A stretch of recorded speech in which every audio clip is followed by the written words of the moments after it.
Toto Wolff has finally confirmed what we all knew, and that is that Lewis Hamilton has a shelf life, and that shelf life has expired. He also said some nice things, but who cares? Hey, Casual, how are you? Should we talk about Lewis Hamilton? Well, people had a meltdown. A few others were surprised. I wasn't. But that's life, isn't it? I mean, Toto Wolff went on a podcast and, well, he gave us a lot of things to talk about and a lot of things for others to whine about. So let's get to it, I guess. Yeah. Who could expect an Austrian to say things that would annoy people? Yeah, so where are we going to start with this? Because there is a lot to talk about. Okay, first of all, you've gone through the interview, right? Yeah, I watched the whole thing yesterday. So not 100% on. I was also playing F1 Manager at the time, but you know. Okay, so first of all, in your view, your initial thoughts once you went through the whole thing. Well, I didn't have a meltdown like a lot of F1 fans did. I thought, to be honest, look, the same thing I always think with Toto Wolff. He's a fairly logical and reasonable person who seems to just give you generally honest answers. And when he doesn't, it's normally because he's playing the game. He's a competitive individual. And it's like when people get annoyed that Christian Horner has said something bad against, Max Verstappen's rival. It's like, of course he's going to. That's literally his job, Yeah. Of course, Lewis Hamilton fans can't have anything negative said about Lewis Hamilton. And if you're one of those people, please subscribe and comment, I'm a moron, below. What about you? Yeah, so first of all, I thought it was very thoughtful of him, the way he talked about it. Mm-hmm. But for me, the initial reaction was that the thing was very, what the fuck are you doing? I'm trying to get the lid off this water because the entry is really small, but it's like when you open one side, because look at the opening to drink water through this thing. It's like, this is stupid. It's tight. I agree. Now it's got water all over my audio device. No, my wife bought it. Anyway. Yeah. I wouldn't say a thing. Anyways. That's better. Yeah. Yeah. So again, for me, one thing that I don't really like with the Toto Wolff interview, because I've seen a few of them, they are very calculated. And while, again, it's good that he has to be careful for obvious reason, because you can just look at the meltdown he caused. Yeah. Even despite being this calculated. But the thing is, you don't see the genuine side of him. And I think that's somewhere, I think he always measures his words. And you can see it when the question comes, he waits, he thinks about it. He's always calculating what he's saying. And while it's good, again, that's the name of the game. I would honestly prefer when people just let their hair down and talk like we are doing. I think that would be... I hope it's more acceptable to fans as well, because we get to see a more honest side of them. I don't think we saw that, to be honest. That's true, but not entirely. I think the good thing is, the way the world's going, we're going to see more and more of that soon, right? Because that seems to be the content that everyone wants, Like the US election kind of was a big proof of that. Like people want to see, for good or bad, like they just want to see the person talking off the cuff, So I think it's for someone like Toto Wolff to expect any different straight away is going to be problematic, because he's literally spent the last 12 years in F1 being very, very careful about what he says, because he knows it will be clipped, taken out of context. And it's still, you're basically telling what happened already. So in an hour-long conversation, someone will take out one quote and be like, he hates Lewis Hamilton. It's like, come on. Yeah. I mean, let's get to the part of him hating Lewis Hamilton then, right? Yeah. I mean, the first thing was he talked about the shelf life thing. And will I read the quote that, just so people have context? So this is the quote from Autosport, and I think... anyway. He said, there's a reason why we only signed a 1+1 year contract. We're in a sport where cognitive sharpness is extremely important, and I believe everyone has a shelf life, so I need to look at the next generation. It's the same in football managers like Sir Alex Ferguson on Pep Guardiola. Yeah, I'm not a huge football fan anymore, as you can tell. They anticipated it in the performance of their top stars and brought in junior players that drove the team for the next years. So that was the kind of quote that everyone had a meltdown about. Yes. So, okay, first, I have a few thoughts about it. First of all, let's talk about the first thing, the 1 + 1 year contract. Okay, just to get a few facts on the table, do you know the last two contracts that Lewis has signed with Mercedes? The last two contract extensions, they've been 1 + 1. Yeah, yeah. It's not the And first that one. was the first ones were Lewis's decisions, as far as I remember as well. He wanted a Yeah. 1 + 1. Yeah. So for the team to continue that on isn't that ridiculous, Yeah, and that's you know. He kind of set the Is kind it of set the precedent the himself. precedent, right? Yeah. So And again, everyone forgets the basic detail because I think since 2018 or 2017, every time Lewis has had a rolled on contract, it's been 1 + 1. 1 + 1. 1 + 1. Every time we've heard it, it's 1 + 1. Even pre 2021, he had the contract signed, it was again 1 + 1.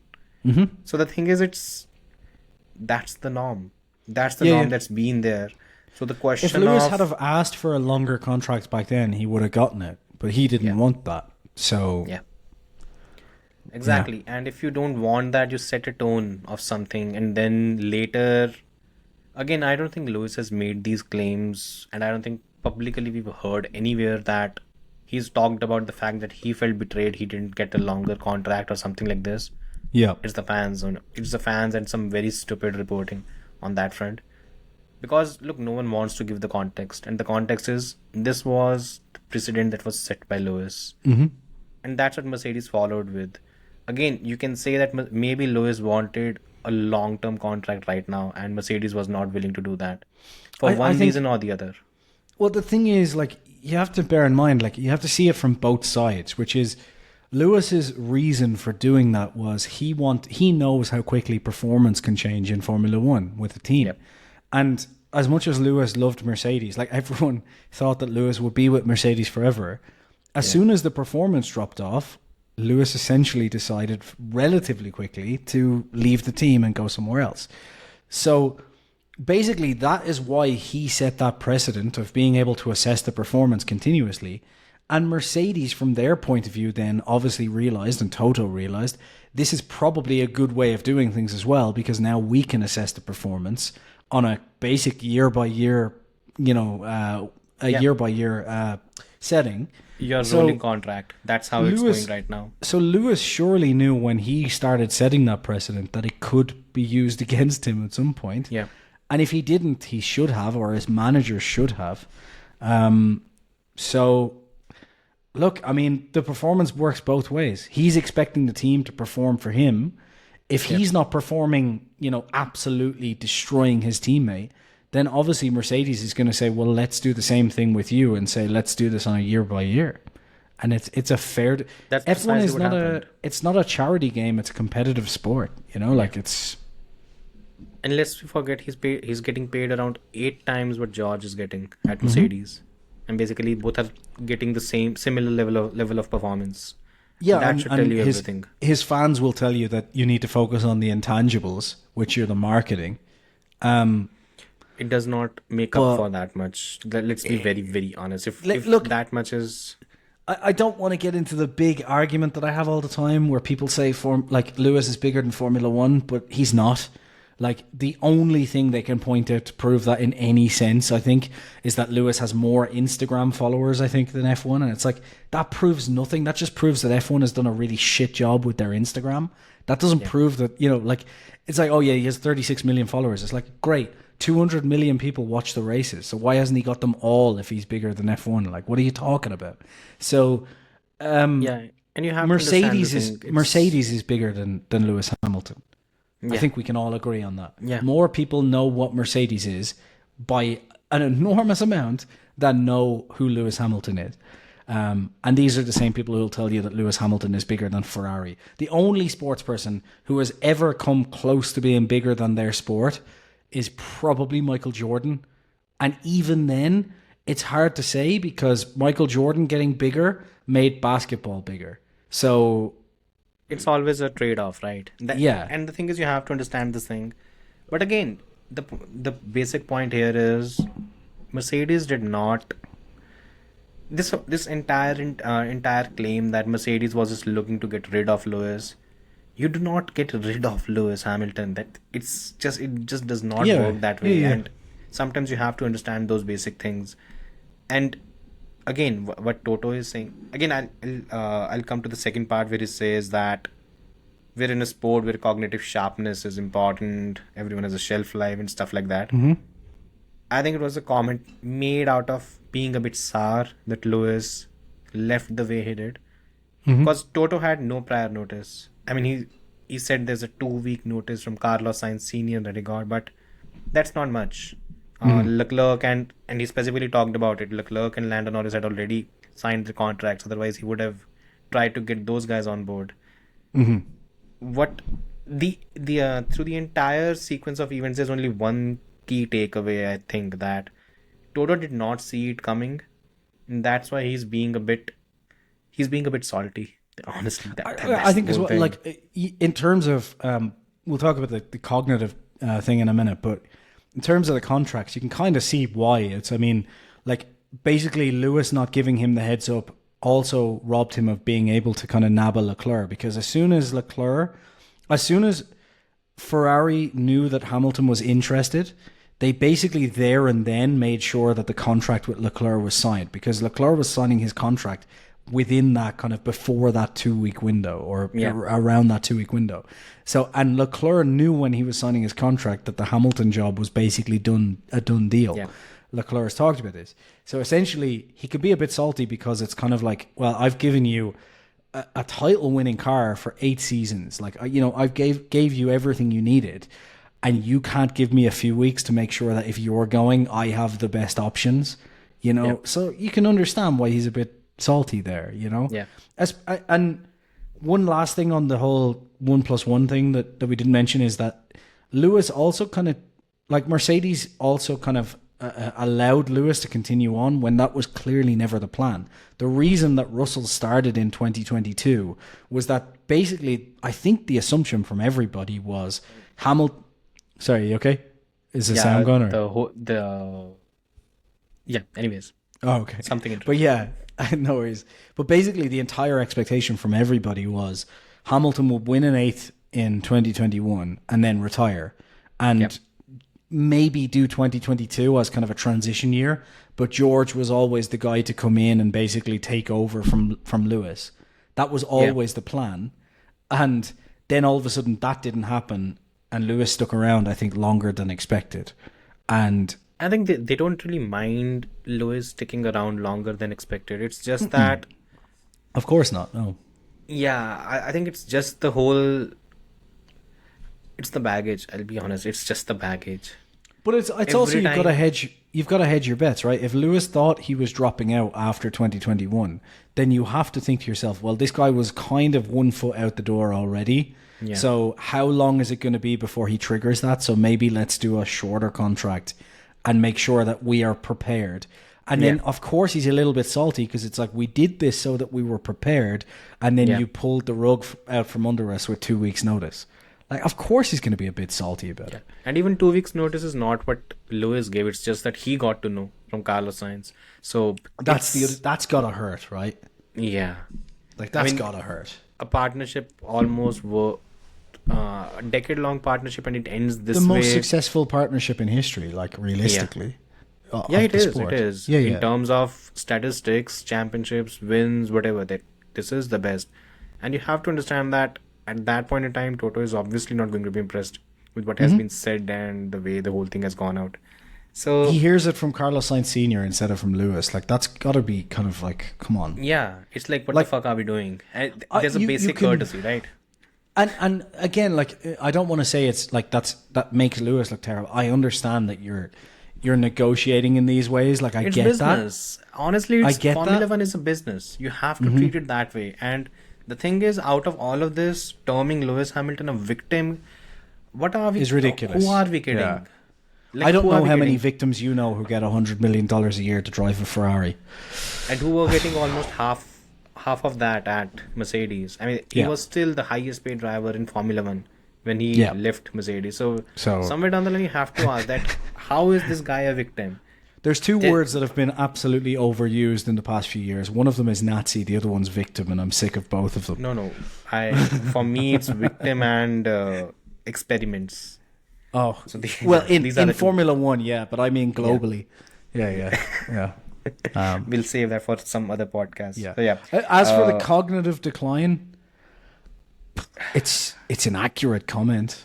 I mean, I think the only person who hasn't had that decline cognitively that you could really argue is probably Alonso, and even then, that's because he took some time away from the sport and came back, I think. I think the true answer of whether Alonso has the cognitive decline or if Lewis has the cognitive decline, I think it's going to come next season for both. Mm-hmm. Maybe not for Alonso because again he'll be teamed up with. Well, Alonso's Rat also in, but Alonso also has he's 100% in the mindset that we're going to have a shit car next year. So Yeah. you're not going to see him give 110%. You know, so For me, the worry with Alonso is there's one asterisk, and people.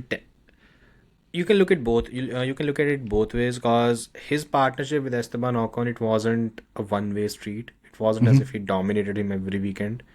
It was more like you can say 60-40 in favor of Yeah. Alonso. And once you have that, either it means Esteban Ocon is very good or Alonso has dropped down a peg. Now, which one is that? We'll ultimately know it once he is in a competitive car fighting the likes of Max and others. yeah. Until we have that, we cannot really make that judgment. For Lewis, I think the drop has been there anyways, since you can say I think the drop, what happens is ideally what I have seen with so many athletes is the drop is first mentally. And I think with Lewis it happened in 2022 when there was mentally the shoulders dropped because he realized the car was not there. Yeah. Then he picked himself up because the Mercedes started improving, and by the end of the season he was there and thereabouts. 2023 was fine, but if you look at it quite carefully, George, whose one major issue was that he lacked the ultimate pace of Lewis. He was getting there, and this season we've seen George improve, take another step. George has been the comprehensively better driver this season. Yeah. And the only metric that doesn't show that is the wins, but in reality, that's because of technical issues as opposed to actual, Yeah. Yeah. So The thing is, there's been an improvement from George and there's been a decline from Lewis. Now, whether the decline is mental in terms of he does not give a fuck, or this decline is maybe actual permanent. age. It's something permanent, and that's something we won't we'll know that see next till season. maybe, and Next and season. we won't really see it till halfway through next season because Yeah. like Lewis constantly starts off a season kind of on like behind. Like 2021 was his best I don't start think to a he can season afford ever. to do that. At Ferrari, I don't think he can afford to That's do going to that be the because- problem, but I think he will. I think we've seen this basically It's natural. every season from Lewis. He kind of warms into a season, and you're right. I don't think he can afford to do it at Ferrari because the Ferrari guys are very, in Red Bull terms, like they're very trigger happy. And John Elkann has basically put his balls on the chopping block to say, I want this guy in for $100 million a year. And if we get to the half point of the season and Leclerc is double points of Lewis, At that's the going to be same very time, if- hard to justify. And at the same time, if Ollie Behrman is just smashing Ocon out of the water, Yeah, which yeah. after his stint at Haas this season, what I have seen in 3 races, he might be able to do that. And if he does, they have a ready-made replacement. And then cheaper you've ready-made got as well, replacement. and then you've got John Elkann as well, seeing report after report and massive social media following after massive social media following, basically saying that Ferrari are sabotaging Hamilton. Like, you've got to look at that from a shareholder point of view and go, this isn't worth it. Like, this is costing us more than it should be. Yeah, I think that might happen. Yeah. By the way, that Yeah. I think Is my sound okay, by the way? I think I knocked the audio level. It didn't it's fine. change, did it? Okay, no, it's cool. fine. It's perfect. I think it's better we talked about the fans than Toto Wolff's comment, because I think this one riled up a lot of people, and again, understandably so. But I think Yeah. he also has a point as well. So Well, he would know better than any fan. yeah. He's got all the data, you know. And it's Like, not only that. I mean, he's had the emails, and he's had yeah. countless emails of utter nonsense. So But what? if Yeah, you're a go for it. fan and you don't think that perhaps he's dropped off, then, like, the only argument to say he hasn't dropped off or that he's not performing at his best is that, well, there's two arguments. You can either say that George is absolutely spectacular, but no Hamilton fan will admit that. So that, for me, is the obvious answer, is that George is just driving at an extremely high level and that, you know, Hamilton's not there anymore. Or you can say it's sabotage, which some people in the comments have said. And that doesn't make any sense. Their argument was he dropped off so that basically Toto's got to prove to the sponsors that Hamilton's not worth keeping anyway. And that doesn't make any sense. So what your plan is to basically make sure that Hamilton looks bad, which makes Mercedes look bad, which means that sponsors will leave anyway. Like what's the plan here? The only way, as I said to someone, the only way that would make sense would be if George was winning Grand Prix after Grand Prix after Grand Prix, so that you could turn to the sponsors and go, look, Hamilton's performing badly, but we've got George here. Yeah. So it doesn't. If you're doing that, then you're doing it really badly. Like, you know. And I think it's very evident that they are not doing it, because you can see it in the races. You can see it how everything goes on. It's far too evident that they are giving both of them as much of an opportunity as possible. But I think right now, at least publicly, I think Toto has reached his breaking point where he can't be asked about coming on the radio after the race and saying, yeah, Lewis, we had a bad race, this happened, that happened. And because look, if in the same race you have your teammate who is almost winning, and you're basically scrambling to finish P10, that's on you. As simple as that. Doesn't mean how many old parts you have, whatever. Okay, one thing that a lot of people don't know, almost 99% of the parts are same. It's basically 1% parts that are tend to be different, and which can maybe contribute to a 10th at max, but not more than that. So if you are thinking that a second lap gap is coming from the old parts or whatever, they're not. And they're not even coming from the setup. So and even if you wanted to say right now that the setups, like maybe some setup information isn't being shared or whatever, you could make that argument now because we're getting close to Hamilton leaving and that stuff always happens. But that doesn't give you any inkling as to why it was like that at the start of the season. You know, like there's no Precisely.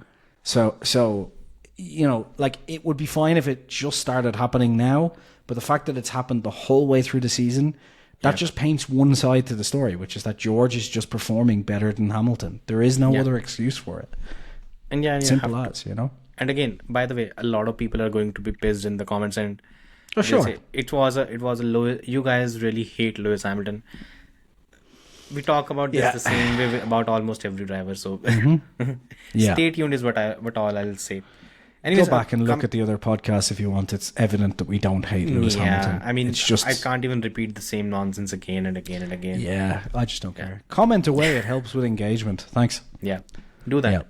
Yeah. Comment as much as you want. What's the whole thing with him with Toto Wolff actually admitting that, look, the fans, it's not only about, because one thing that stood out for me was Toto Wolff actually claiming that he has some very devoted fans who will always put it on the team.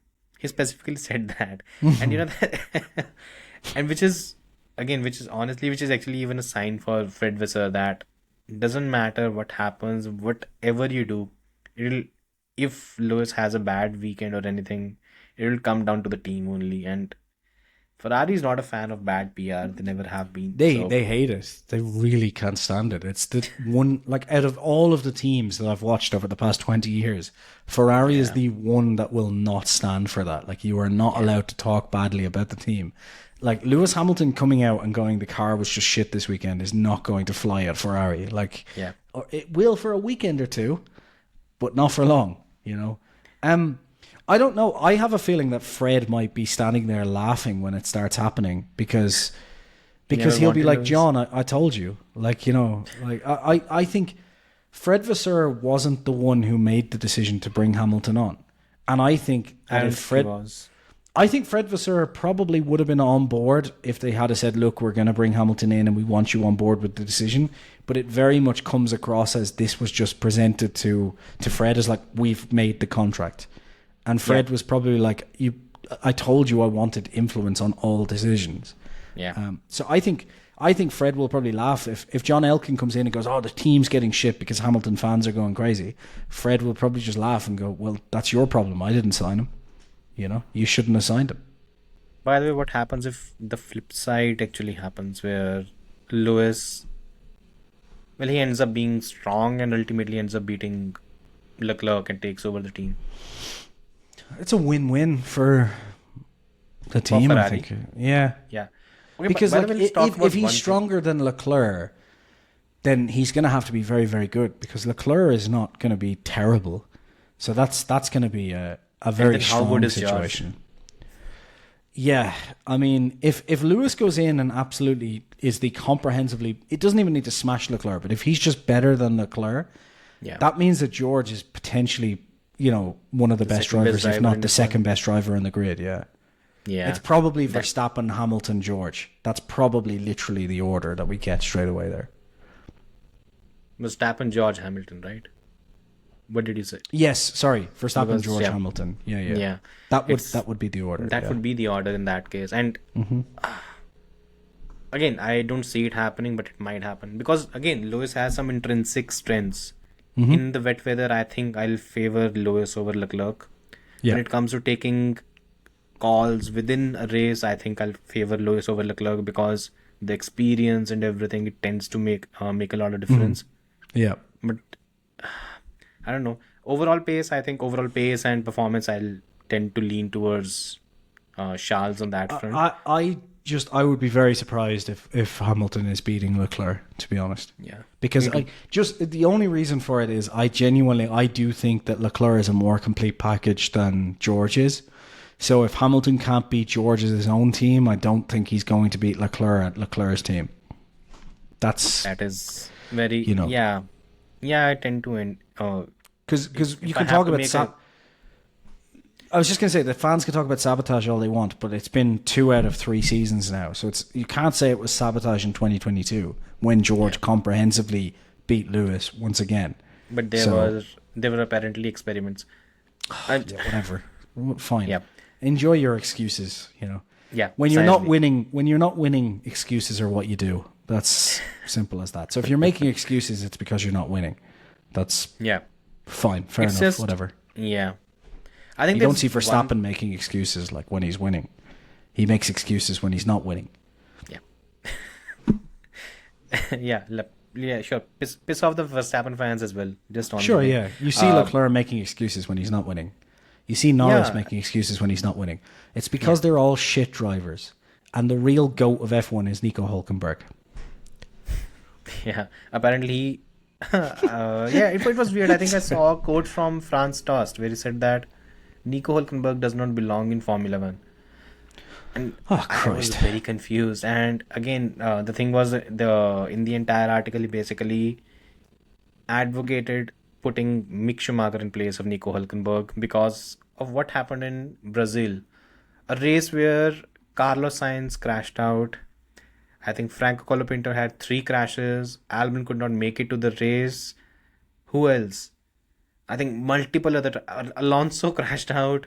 Lance Stroll, well, he did what Lance Stroll does. I think it's basically half the grid. It's funny. Sometimes, partisan, it kind of shows. Yeah. But yeah, again, moving on from the whole Lewis Hamilton thing, there's one quote I actually didn't really... I find it very disingenuous, something that Toto said, and it's about the Michael Masi thing. I think maybe I'm the biggest Michael Masi defender, and context helps cause apparently another race director has been chucked out from the FIA. Yeah. So maybe he was not at fault after all. Right? So Who would have thought? you know what happens once you put someone who is not supposed to be in the public eye, you put him in the public eye and you ask him to make the toughest possible decision with as many as 2 to 300 million people watching him and hearing him. And he has to, and it's not only at that very moment. He has been under pressure since the beginning. He has been the one facing backlash for decisions that he does not make, for the calls that he had to make because in Spa, by the way, in 2021, for the call that he had to make because if he had not done that, the FOM would have lost a ton of money. They didn't really offer the refunds. He made all the calls. He got shat on throughout the season. In the last race of the season, he was put on the spot. He took a call, which again, it's maybe he shouldn't have. There was Ideally, lots of should have bad done it calls. yeah, that's the other thing. The point is, when a person is put into those compromise situations and you have zero empathy for him, then it's on you. You have to realize that even you were at fault. And which again, so what happened with the whole You put someone in charge of a broken system, and then it doesn't work, and then you fire that person and you don't fix the system, and then you put another person in charge of a broken system and expect a different result is insane. Like, you need to fix the system, otherwise it doesn't matter who you put in there.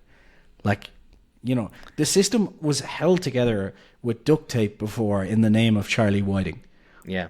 And just because he was old enough, that's the whole thing. He had the authority. Seen all of the issues, and even he didn't run it perfectly. Yeah. So you can't put someone in charge of a broken system and expect the system to run perfectly. It's just not going to happen. Exactly. And I think that's where I kind of found the whole thing from Toto Wolff a bit disingenuous. Where they should have kept Masi. Yeah, that's that as well. So apparently it was questioned that now it's been around 3 years since that happened. Do you feel any kind of empathy towards Michael Masi? Because look, at the end of the day, you've continued being the Mercedes team principal. Everyone has continued being there. He's off. He probably had one of the more, being a race director in Formula 1 is the peak that you can reach as whatever he was doing. Now he's back in Australia doing maybe not as good a job as he might have. His career and his life has been turned upside down. So is there any kind of empathy towards him? And again, the answer from Toto Wolff was that throughout the season, I tried to talk to him. He was being stubborn, this, that, a lot of reasoning. But that's actually not the reality of how we all saw what was going on. Yeah. It was basically a case of Michael Masi, the race director, was basically looked at as a pawn, which both Red Bull and Mercedes wanted to take the advantage of. Yeah. In AD 2021, Red Bull was able to take the advantage on the very last lap. Before that, they weren't. They lost a lot of battles. If a lot of guys don't remember, at the first lap, Lewis should have ceded position to Max. He did not. He gained the advantage by going off track. As clear cut as possible. Stupid decision. Yep. Yeah. And then there was the virtual safety car, and I think a lot of people have even forgotten. Toto Wolff begged Michael Masi on the team radio, which was available to everyone, don't bring out the safety car. Yeah. And Masi agreed. He did not bring out the safety car because if the safety car had been brought out at that point, it would have favored Max. Yep. Again. It was only in the last call that worked for him. And now Toto Wolff comes in and does this whole whitewashing of history because, again, he can come in and say these things. People will not oppose it. And an entirely different history. You know, it's historic revisionism? That's what we're doing right now. I think that's grossly incorrect. If that safety car didn't come out, it would be Max Verstappen fans absolutely complaining about the lap or the turn 4 incident. There would be just incidents throughout the entire season, and it would be Hamilton fans saying, no, Michael Masi made all the right decisions, he was fine. Yeah. So the fact is it's like, if your side is only aggrieved because it didn't go your way, then I'm sorry, but the system is broken. It's not like you can't just decide on it just because it didn't go your way. Like, there was just so many incidents, as you said, where all of the blame can't land on Michael Masi. And realistically, Toto should be talking about the fact that, like, the system was fundamentally broken. And he should have empathy for Michael Masi, because Michael Masi, as you said, was just made the pawn. He was punched in the head repeatedly over the course of the season to the point where he made a stupid decision in round 12 of the fight. Like, you know, it just, well, it was round 22 or whatever, 23, was it 21? But yeah, you know, of the fight. So, I don't know. And you know what annoys me the most about it is Toto Wolff should not be, with a straight face, able to still kind of blame Masi in any way when 3 years on from the incident, the fucking rule that caused the issue is still in the sporting regulations. Like, Article 15.3 gives the safety or the race director complete overriding authority of whatever he wants around the safety car. So what Michael Masi did was completely legal within the regulations. They fired Michael Masi and the regulation hasn't changed. So talking about, you know, sporting fairness and all of this stuff, go fuck yourself. If you're not going to change the regulation, then you have no leg to stand on. I'm sorry, Leg Warehouse, but we're out of stock. It's ridiculous. Ridiculous. I think it just comes down to the entire thing where no one is actually serious about making the sport better. No, because no. the racing regulations, they have been there since then. No one complained. No one said a word. All of a sudden, Max Verstappen once pulls a move which is basically exploiting a grey area that has been there for years now. And now everyone remembers, okay, there's something wrong here. Were you sleeping before that? And it's entirely, what the fuck are you doing? What? And even right now, and this is something that pisses me off a lot. In the race weekend in Brazil, we saw a lot of people making a lot of statements. You had the statement where we should have standardized stewards. They should be hired by the FIA. There were talks about increasing the pay of these stewards so that basically they're held accountable. Then there were conversations around why the drivers that are being fined whatever amount, where is this money going? Yeah. Then the talk about why the VSA took this much time, why was it not more prompt, then the red flag, then umpteen things, and then the British bias nonsense. We will go to Las Vegas and not even single one of these topics will be back again. You know why? Because the championship is done. Yeah. And we'll be back next season in Bahrain and we'll be back with the same questions. Everyone will just hibernate right now. They'll just wait it out. They won't say anything. The thing is, when there are grey areas, the smart people use it. And that's why they might complain when it does not go their way. But they want these grey areas to be there. And that's just the reality of the whole thing. Yep. Everyone's being disingenuous. Yeah. And everyone's a fucking liar. Look, I mean, it was so obvious that, like, I mean, the perfect example was Austin in Mexico, right? Yeah. Like, Austin, we came on and we basically said, look, Max used that rule perfectly, but the rule is really stupid. Max fans, oh, it's ridiculous. You're just saying that because the rule didn't work in your favor. Next week at Mexico, rule goes against Max, and all of a sudden it's, why? They can't argue about the actual rule because they've completely shot themselves in the foot the week before. So they go, oh, why was it 10 seconds instead of 5? And it's like, just shut up. Just shut up. Like, you know, this was bound to happen. But maybe just read the whole... The FIA gives a detailed explanation. They don't want to read it. It was going to be 10 seconds in Mexico. They talked about this in Austin over and over again. All of the documents were, this should be 10 seconds. This should be 10 seconds. And then the next week, it's 10 seconds. And, oh, why is this 10 seconds? Fuck off. You can't talk about it now. And I said after Austin, if you talk about this next week, I'm not even going to listen to you. And, so... I don't know. The key point here is Toto Wolff complaining about Michael Masi or saying he has no empathy for Michael Masi. Okay, well, you know, the same thing's just going to happen again with a different race director. And look, the thing is, then no one has an empathy for you because at the end of the day, you gambled.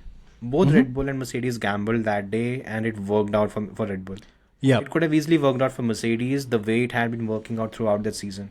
I still cannot believe the Silverstone 2021 penalty was only a 10-second penalty because that was a professional foul. If there ever was one. And he just got away with it like that. And people won't complain about it because, look, if there was a race where Max had done the same thing and he had got away with it, you'll see the Lewis the fans entire would still brigade be complaining. talking about it. Yeah. Yeah, 100%. Look, I don't think I kind of agree with Nui on this. It's like he made a what way would you put it? An over optimistic lunge down the inside, right? Yeah, But he should have got penalised for that because he should have known better. Simple as. Precisely. I don't think he was trying to put Hamilton or Verstappen into a serious accident into the wall. But the simple fact is, he's been driving for a very long time. He should have known better. That move just wasn't going to happen. But neither of them wanted to kind of give any room. And I think Adrian Newey summed it up perfectly there. But Hamilton was lucky not to get a bigger penalty there. And he was lucky the race was red flagged as well. There were a Yeah, lot yeah. of things that worked his way.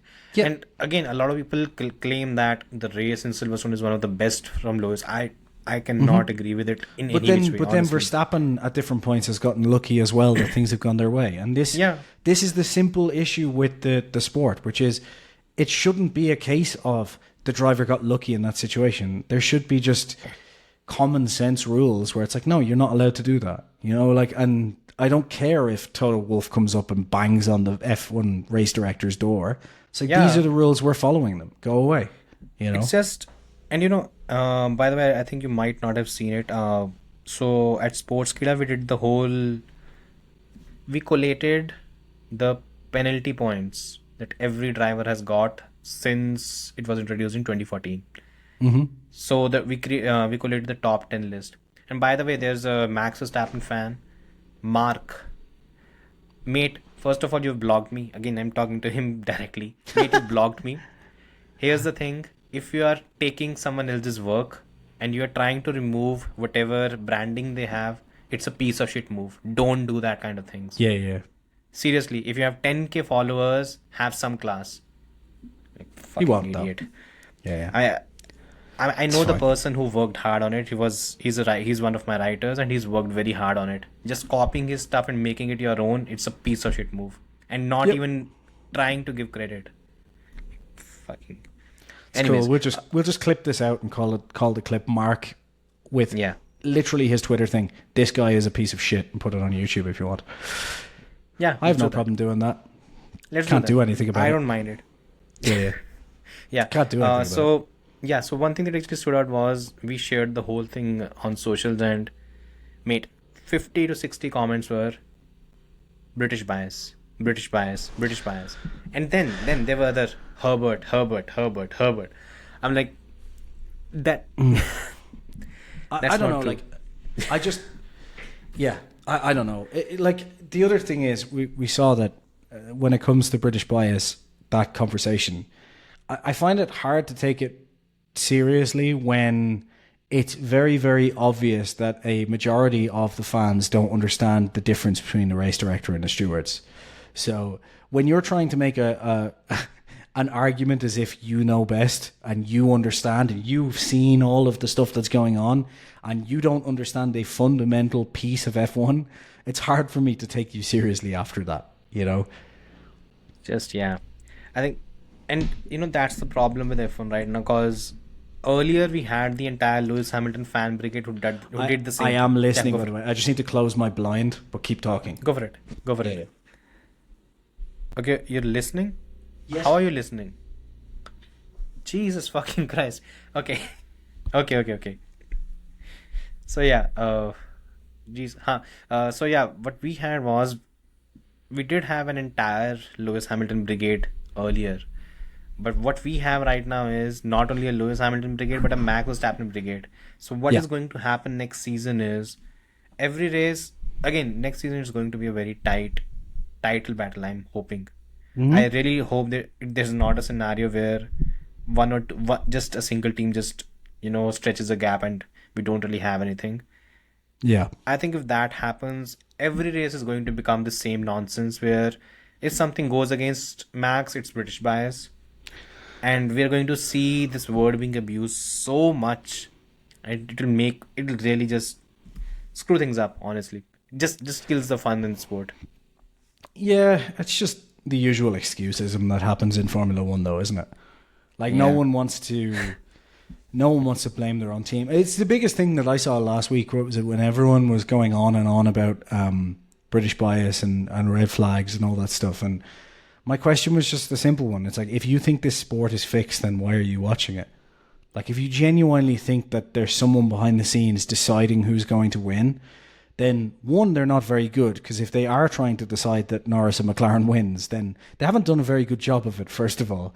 Yeah. And second of all, if you do think it's fixed, then why bother watching? Like, you know, it's the same as for me. It's like, if you're going to watch UFC or wrestling, like, wrestling you watch knowing that the winner's already been decided. Yeah. And that's why I don't like wrestling, like, because it's boring to me. It's someone's already decided who's winning, so it's not a real sport. You know, it's not a sport. I don't know. It's a show. Yes, it's basically a movie. And F1 is a sport, and sometimes things will go your way, and sometimes they won't. And we can have a conversation about the rules and the regulations and all that sort of stuff, and that's the right conversation to have. But anyway, the thing is, you know, the problem that happens is, if you're going to call everything foul play, you lose the argument, because there are some cases where it's just clear cut. You know that it's not really. Yeah. I mean, you Max deserved the penalties in Mexico, and again, even he made his case worse when he continued talking about the wrong passport, and whatever nonsense. I mean, it's just hilarious. Again, by the way, Max is at the top. Checo is P2.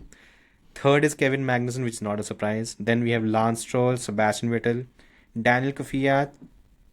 Then we have Alonso, Grosjean, Ocon, and Nico Hülkenberg. The second takeaway was, by a few people, surprising that there's no British driver in this list. And first of all, there's only been one British driver who has been there since 2014 till right now. That's Lewis Hamilton. George and Lando came in 2018, 2019. Yep. Something like that. That's when they debuted. Yeah. 2019, I think. Yeah, I'm pretty sure it was 2019, Yeah, so they've been there for only 5 years. And that, plus Lewis spent almost a decade driving a car at the front of the field and never really racing, to be honest. How is he supposed to accrue penalty points? I think it should be very basic, but again, that's where we are with the whole thing. Yeah. I don't know. I did find it interesting, by the way, that Max is this high. Because Max joined in 2015, sorry. And he's still right at the top of it. And there's Checo alongside him is funny. Because I don't really think he's a rash driver. He's very aggressive, though. I mean, like, he can be very aggressive. Like, even Jenson Button, remember? Or was it Jenson Button when they drove together? And basically said, like, he just complained so much. He's like, this guy is so aggressive. Bahrain. The problem is Checo hasn't been on top of the Red Bull, so we haven't seen it, you know? Like, if Checo would have been was nice. If Checo was on par in terms of pace with Max Verstappen, it would have been really interesting, just because the two of them are very aggressive drivers. And it would have been a really bad decision for Red Bull. But 2018 Baku, that's what it would have been. Every race weekend, yeah. Fortunately for Max fans, Checo didn't have the pace, so that's that. Yeah. I mean, that's true. By the way, coming back to Mercedes, just to wrap the whole thing up with Toto Wolff and everything. Again, there have been a lot of people claiming that Mercedes is heading the same way that McLaren did when Lewis left McLaren. So just a reminder, Lewis left McLaren in 2012. In 2013, McLaren had a small dip. 2014, they were there or thereabouts in 4th or 5th fastest car. Not really a front runner anymore. And then Honda came and everything fell apart. It's only in 2024 that they are fighting and winning a champ. I guess they're winning the championship this season. But it's been a decade since Lewis left. What's the outlook for Mercedes? What do you think? Well, I do think Mercedes could have a couple of difficult years ahead, to be honest. But can I just point out, it's not, just like with McLaren, it's not because Lewis left that it fell apart. Lewis left because it was falling apart. Like that, I think people sometimes don't understand context. It's not like Lewis left and then McLaren fell apart. McLaren was falling apart and then Lewis left. Like, these are please get the order of things right. Like it's not like Mercedes was fighting for titles for the past 2 years, then Lewis left and it fell apart. No, it was falling apart and then Lewis left. So please stop putting things in the order that suits your narrative. Really frustrating. Sorry, little rant there. Look, I think that Mercedes has a fundamental problem with its aero development, I think, or the aero understanding. And we've seen this from like this flop, like up and down flop over the past 2 years. Toto Wolff actually talked about it a little bit as well. He didn't say it in the same way I did, but kind of said, look, it's exposed some issues, or paraphrasing, but he's like, we had kind of the engine partner or team that's perfect. We've had the operation team that's perfect, and kind of talking about these things. And I think that's all true. We've seen that Mercedes does have the perfect operations. It has a very good engine, and that means that even when the aero has not been perfect, they've been able to make up for that by kind of having the other areas perfect. And I think they've been exposed a little bit by going into an era that is very heavily skewed towards aero, and they haven't been able to cope with it. So the worry I have for Mercedes is that everyone who's an actual Mercedes fan, which apparently there aren't many of, it seems that way. All the people who I thought were Mercedes fans seem to be Hamilton fans and are now Ferrari fans. But anyway, I think for the two Mercedes fans out there, it's going to be difficult for them, because I think they're all expecting, or the two of them are expecting, Mercedes to come back in 2026 with a strong engine. And I think that is a bit naive, because I don't think the engine's going to be the key part of 2026 regardless. I think that the way the FIA have fucked the regulation setup is they brought in an engine that suits manufacturers, and then they've brought really, really complex and overbearing aero to try and make up for the problems with that engine, which is going to make more complex aero, which I think ironically will make it that the aero is actually more important than this new engine that they've built, which I think is actually going to favor Red Bull, Aston Martin, McLaren and Ferrari.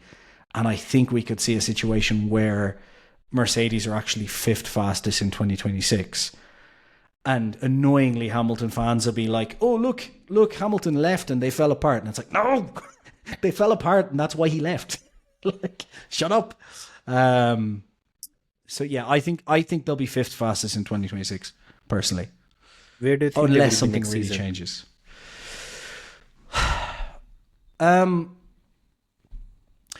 think next season they'll still be kind of in and around third or fourth fastest. And the reason I think that is because I think next year is one of those odd seasons, kind of like 2021, where it's kind of like everyone will put their best foot forward coming into 2025, and then no one's going to bring any upgrades, or they're going to bring very few upgrades. And I think a couple of teams perhaps will continue to bring upgrades, but I think what will happen is I think they'll be fourth fastest because I think the teams behind them won't bring upgrades, so they're not going to catch up.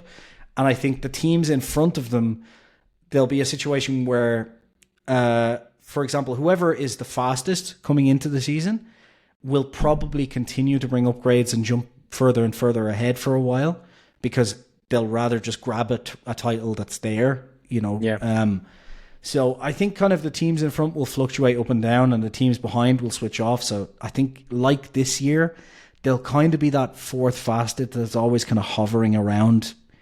Could be third one weekend, could be fastest one weekend, then is nowhere.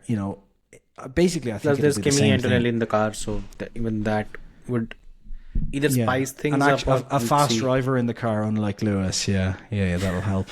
Yeah. I think it's very hard.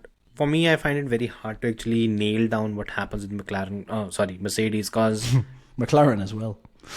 McLaren as well, because they will be a customer team in 2026, and customer teams in an era where where the power unit is, where you can develop power unit, they tend to be at a disadvantage. So that's something that I think the FIA has inadvertently ruined that idea personally. I think McLaren. I think that like I was saying, I think they made an engine that was fundamentally flawed, and then they've had to basically build aero around it that is far more complex than it should have been. And that means that the gains that Mercedes will have by having a works engine will be offset by the fact that their aero team clearly isn't as good as the aero team at McLaren at the moment. That's fine. My I point think is that McLaren will be ahead of Mercedes in 2026. Yeah, they could be. The thing is that it's so hard to predict for me because... Heard it here first, they will be. Yeah. It's just that, look, we've seen... Yeah, you've been correct quite a few times this I'm season, always right. No. Yeah. You just make... If you make 100 predictions, 2 will come true and then you look good. And we It's just the talk Trump about method. that. Yeah. It's just that I'm not entirely sure. I don't know what to make of the impact of James Allison because this is the first season he's been back. He's brought some things to the car because, look, we completely forget. At the start of the season, Mercedes was, 4th or 5th fastest even? Mm-hmm. Alonso was ahead in a few races earlier in the season. In China, he was ahead. I think in Saudi Arabia as well, he was ahead. So from there, they've charted their way back. They've won, I think, 3 races this season, had a couple of pole positions. So they've done a few things right. For me, the question is, look, again, it's the same team that brought Das. It's the same team that was ridiculously good in terms of building a car throughout the season in 2017, in 2018, and leaving Ferrari behind. In 2019, it was the only car that was able to work the Pirelli's 2021 best. as well, right? Like they came back at the end of the season. Yeah. Yeah. In 2021 as well, the rear wing, which just a rocket ship. But I think if you look at Red Bull, for example, right, in 2023, even this season, 2022, it's much easier to do that when you start with the baseline of having the fastest car. You know, it's much easier to look at kind of these very innovative things when you're not worried about the fundamentals. And the problem right now is Mercedes doesn't have the fundamentals as at a level that McLaren, Ferrari, and Red Bull do. That's true. I think the fact that they have to focus on the fundamentals when everything is so close puts them on a massive back foot, you know? That's fair. Yeah. That's why I'm saying, I mean, I just... Look, I won't be surprised. What we saw before the summer break was a Mercedes that was a front runner, a consistent front runner. And then it just fell off. Why did it fall off? We don't know. We really don't know, honestly. Something happened and it's just not worked for them at all. It's just that if it clicks, because it clicked a bit before the summer break, if it clicks, next season we might even see... I think I won't be surprised if Mercedes is fighting for the title next season. I will be, but yeah. Yeah, I mean... The thing is, I don't know out of these top 4 teams, what's going on. Which team is able to? I think I have more confidence in McLaren and Ferrari that they will be there and thereabouts.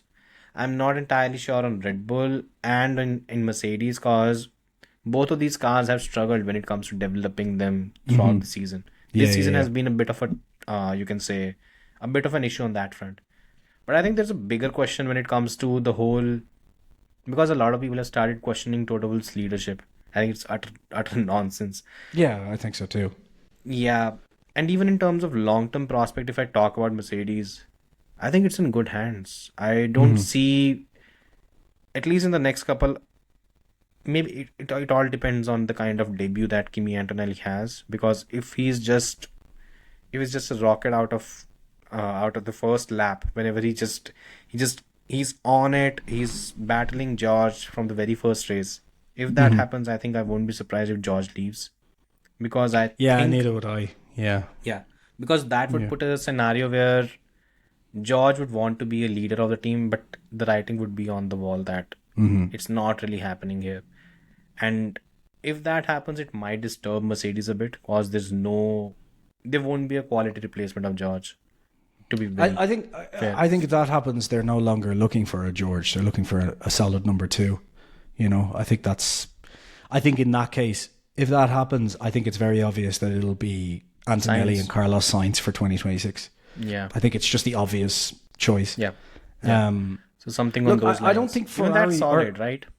Yeah, it's a very solid. That's a really solid. The ideal is that George and Antonelli are at the top. The only thing is, I think the writing's on that wall, on the wall, one way or the other. Because for Toto Wolff, I don't think he wants two number ones again. I think after 2014 to 2016, I think he just doesn't want to deal with that situation again. Especially it's almost, you can deal with that situation when you are absolutely out and out the fastest car, but when you're fighting closely with another team, a clear number one is just the easiest option.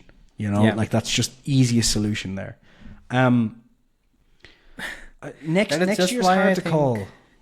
Yeah, that's the thing. Because Red Bull could be the third fastest team next year. If Red Bull is the third fastest team next season, it's going to be... Max might not win the title in that case. No, I think he'll be in the fight for a good chunk of the season, but I don't... Yeah. The problem is that with everything so close now, I think Red Bull this season have found that their car has some fundamental issues, and they've been able to kind of tape it up and just hang on for a while. Yeah. But now they have to basically go away and basically fundamentally fix the car for 2025. Because if they don't, they know they'll be left behind. The other teams are ahead. They need to fundamentally change something. The problem in these regs with fundamentally changing something is it's a flip of a coin. You could show up in Bahrain and the car might not be good enough. And then all of a sudden you're in a season where you have one option or two options. You can either try and save the season, or you can switch off and focus on 2026. Yeah. And the obvious option if you're nowhere in 2025 is to focus on 2026. Whereas for McLaren, if McLaren show up and they're kind of right there with Ferrari, then McLaren's obvious choice is to put everything into 2025. There's no reason to... But McLaren does not make obvious choices, right? That's a problem as well. But then again, their competition will be Ferrari, and that's equally their issue, which means Max Verstappen could easily win the championship with the third fastest car next year. Come to think of it, he might do that. Yeah. That would be hilarious, by the way, if that actually happens. I would not be surprised. Yeah. My face in Abu Dhabi next year will be... Yeah. Told you. Yeah. Just not told you, just yep. Yeah, saw it not coming. Surprising. Yeah. I think and even coming to again just to finalize the Mercedes thing, I think even if we talk about the long term prospect of this team, it's not going anywhere. There have been a lot of talks about getting rid of, again, a lot of stupid Lewis Hamilton fans, but a lot of people whose view I tend to follow. Apparently, even in their view, Toto should not be put in front of media because he tends to say stuff which is incorrect. I don't really know which part there was. Yeah, whatever. But also, there are a lot of people that are questioning his leadership, and I think he's done a decent job. Yeah.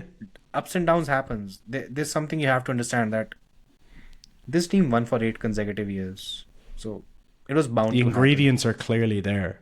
Yeah. But you need to go back and start kind of cooking again from scratch and figure it out, to use the analogy. Look, I think the thing is, any F1 fan that thinks that Toto should leave, I would question how long you've been watching the sport for, because there is one thing that holds true in Formula One for me. And I've watched for 20 years, but I've also gone back and watched a ton of other seasons, races. I'm a nerd when it comes to the history. And there's one thing that is true just across the board. As soon as you remove the top guy, the team just falls apart for years. And it takes if you're lucky enough to come back, it takes at least a decade for the new guy to kind of figure that out. And the only reason Red Bull, I think, came back again to start winning titles is because when they started falling apart, they kept Christian Horner, and Christian Horner was able to keep the team together and kind of rebuild. If they were Ron Dennis leaves, McLaren have come back a lot quicker than most teams, to be fair. But Dennis left. Yeah. And Ron Dennis left, it fell apart.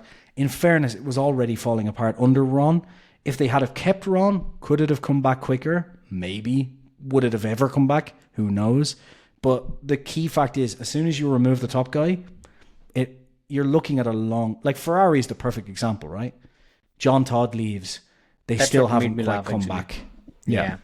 And again, Jean Todt left. You had Stefano Domenicali for around 4 or 5 years. Mm-hmm. Then he left. He was moved out. Then you had Marco Mattiacci for 6 months.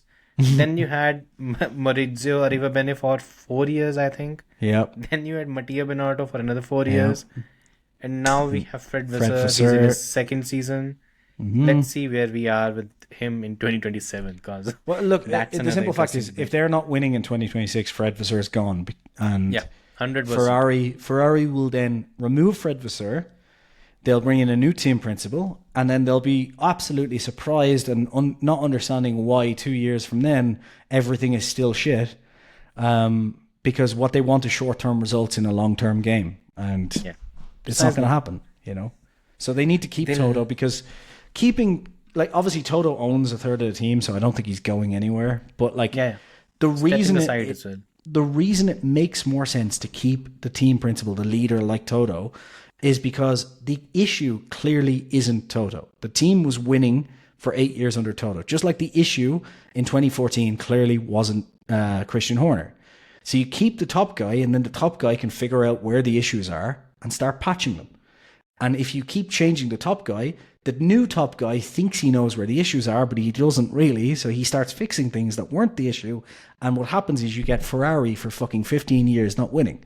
So removing Toto is a terrible idea. And not every team is Haas, where you move Gunther Steiner aside and you actually have an upgrade in Ayaka Matsu. It's a very rare thing. I mean, you could remove Toto and you could get a guy, and you could just get lucky that the guy that you bring in is absolutely a genius who figures out the exact right problem. But he could just as easily come in, think this is the problem, and, we get an Alpine, a Ferrari, like all of these different teams. Yeah. Like, it took McLaren a long time McLaren got lucky in some ways, I think, because they blamed the engine, they removed the engine, and then that kind of led them down the right path to figure out what the problems were. But they could have just as easily gone down a different path and still been fifth on the grid and nowhere. So I think they trusted the process in a very, very... I think that is probably it's a very, you can say, short-term goals, using that to actually climb the ladder. It's very impressive the way Zach Brown has gone about it. And again, he gets a lot of... To give him credit. Yeah, and he gets a lot of people are actually moronic, just abuse him and stuff. It's just that you have to understand, in 6 years he's taken the team from somewhere where it was nothing to being a world champion.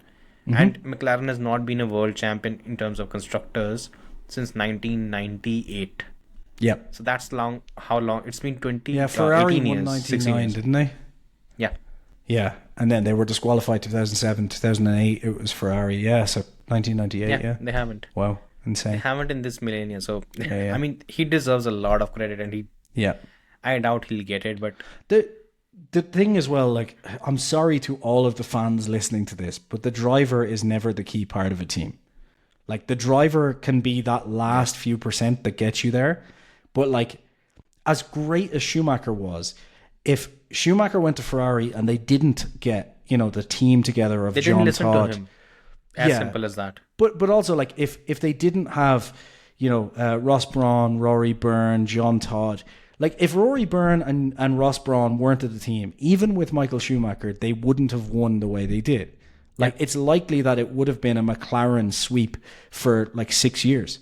Like, probably. Mika Hakkinen would not have retired.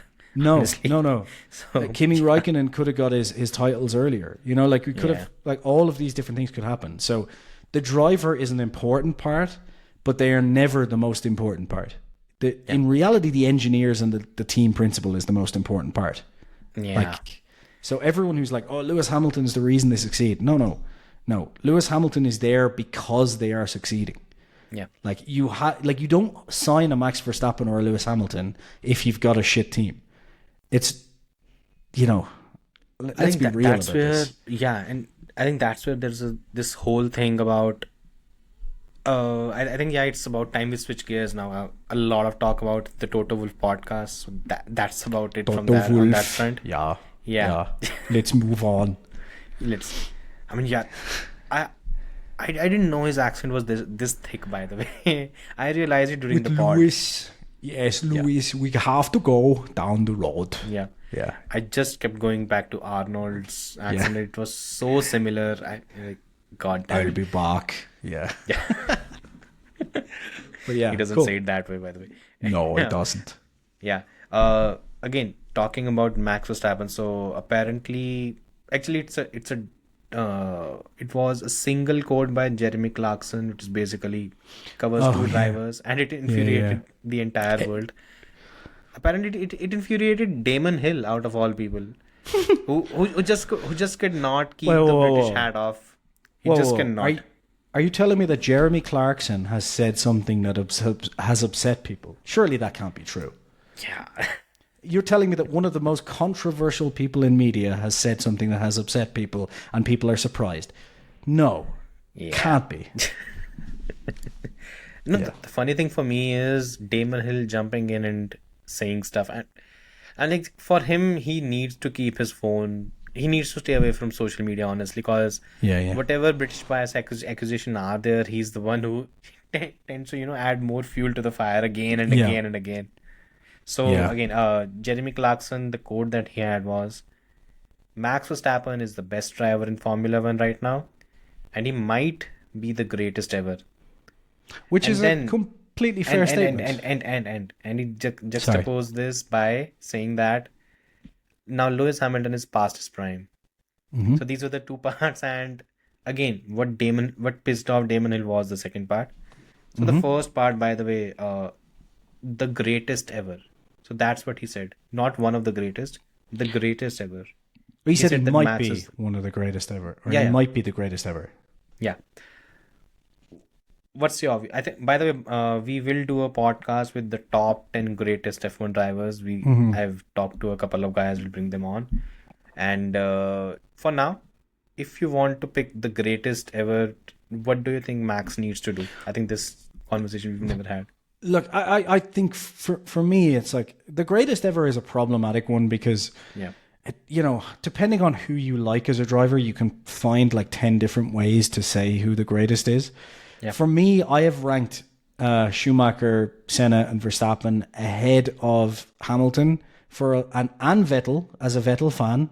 To point it out, Yeah. for anyone who wonders what kind of fan I am, I have put those drivers ahead of Vettel and Hamilton for a long time because for me, it's about the driving style. It's kind of they have that style and that way of doing things that for me is like peak competitiveness, which is it's I don't really give a shit what you think of me. I don't really give a shit what the outcome is. These are the rule sets and I'm going to play them. And if you think that's ungentlemanly, I don't give a fuck. It's all about winning and all I care about is winning. And for me, that's kind of the perfect sportsman where that's what sports is about. It's about winning by any means necessary as long as it's within the rules. And the reason I constantly say Verstappen is the best since Schumacher is because he has the raw pace. Clearly, he's a very, very quick driver. He has everything, honestly. When he shows up to a weekend, he wants to win, regardless of whether he can win the title that year or not. He still shows up and wants to win. Like, if the car is shit, he will show up, complain about the car, and still try and drive that car on the absolute ragged edge. And as we saw in Aston, he is willing to know every single rule inside and out and push to the edge of that rule and above it at times as well. And Schumacher is the perfect example of a driver who did all of those things as well.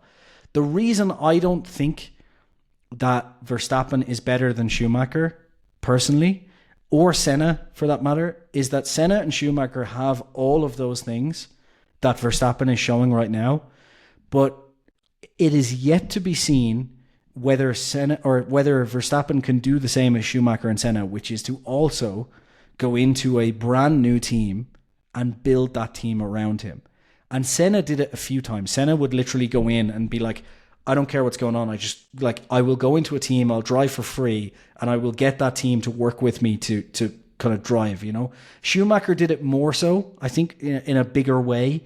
Senna has the unfortunate disadvantage of not having enough time to really show us what he could do. Whereas Schumacher did it with Benetton and then with Ferrari. Schumacher would kind of get the whole team around him. I think Hamilton kind of does that in some ways, which is get the team around him, but Schumacher very much molded it around him. And Verstappen has done that at Red Bull, but I would say it's more that Red Bull have done it around Verstappen than Verstappen has done it around Red Bull, if that makes sense. So I want to see Verstappen and another team doing it for him to be better than Schumacher for me. Maybe you could say he will eventually be ahead of Senna, but unless he goes to another team and kind of does the exact same thing, for me, it will always make Schumacher a little bit kind of out of reach. So a lot of Verstappen fans think Verstappen is already better than Schumacher. I don't know how you're judging that, because for me, it's just everything Verstappen does brilliantly, Schumacher has done. So, like, they're not quite on par yet. Yeah.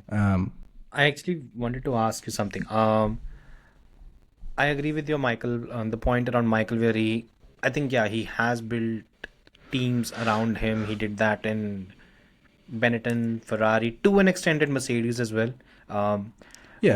Just he was a different driver then, wasn't he, in reality, because of the crash and just the age and everything, like, you know.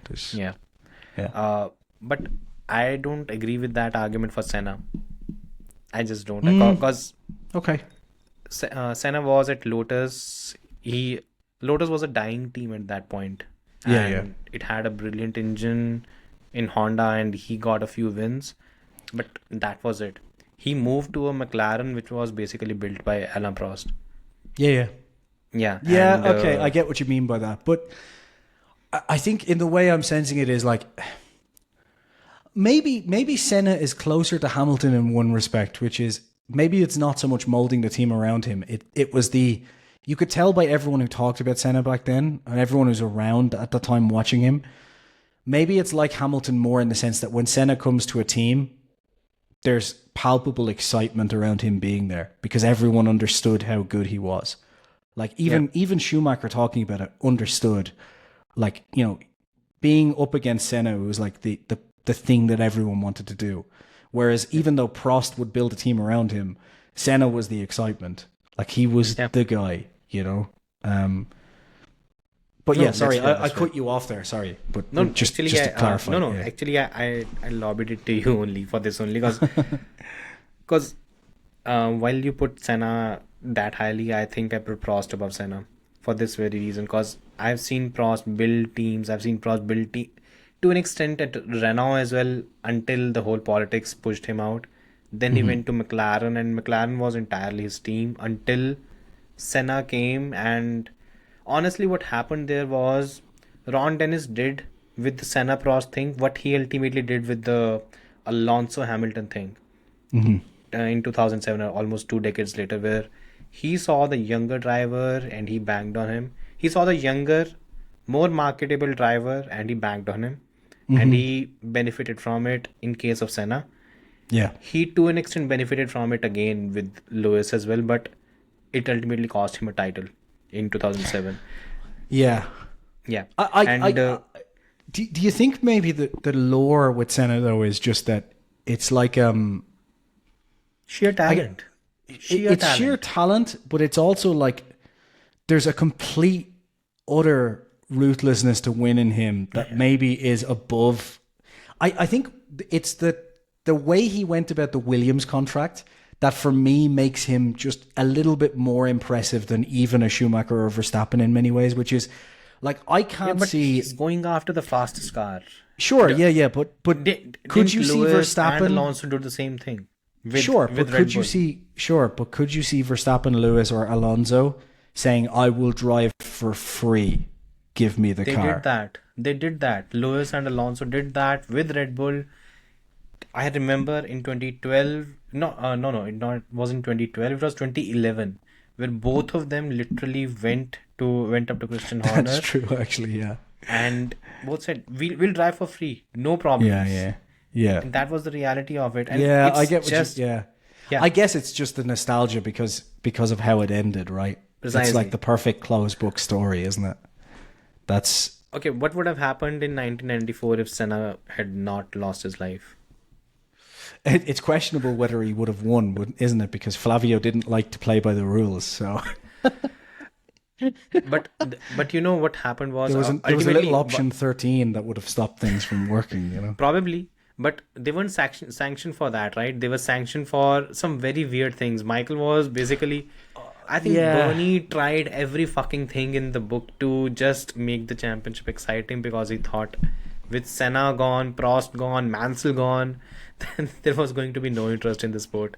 And I think it was 2 or 3 was it races where they- Michael was black flagged, Yeah, banned. yeah. He was banned for a couple of races, but that was for the.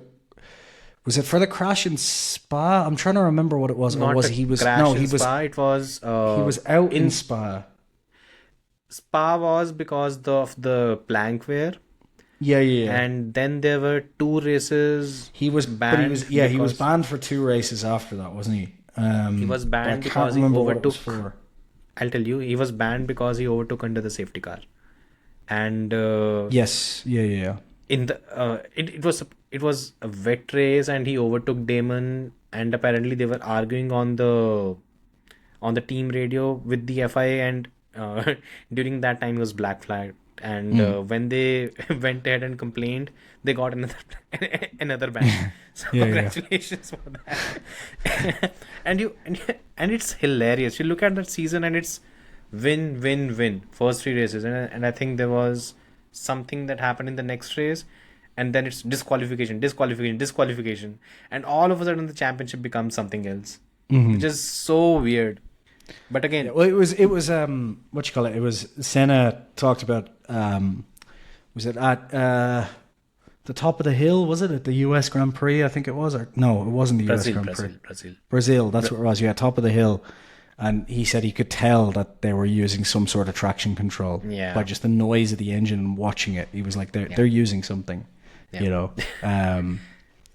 Oh yeah, Yeah, you went a bit paranoid with that. Well, it's just, you know, like, to be honest as well, it's the kind of, not irony, I don't know what way you'd say it, but it's kind of like he lost his life because of the ruling that stopped them from being able to use the things that Benetton perhaps were using anyway.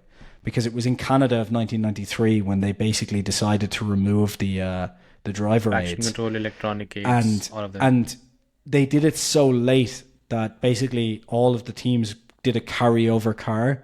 So they built cars that were incredibly quick because they were able to use all the driver aids. So you had these incredibly quick cars that then couldn't use driver aids. And that's probably the reason why Ayrton Senna died, because he knew he couldn't beat them unless he was literally on the ragged edge.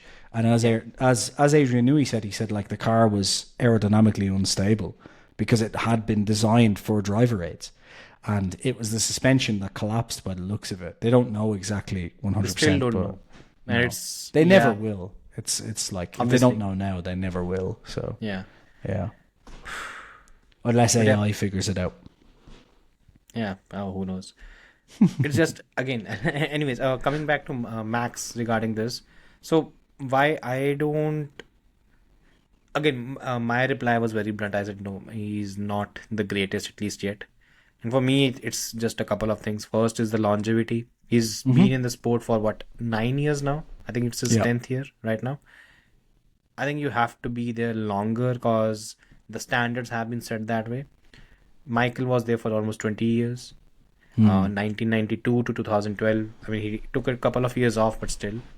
Yeah. And Lewis has been there for 17 now. Plus, the thing is, the reason why, again, for me, it's Michael. I think you have the similar one. The reason is similar. He built the team around himself, and I think I agree with your point that the Red Bull that is there right now, the team, it is built by Christian Horner and Helmut Marko. It's not built Yeah. by Max Verstappen. Yeah, yeah. They knew what needed to be done, and Max was basically a perfect wheel in the cog. That's just how the whole thing happened.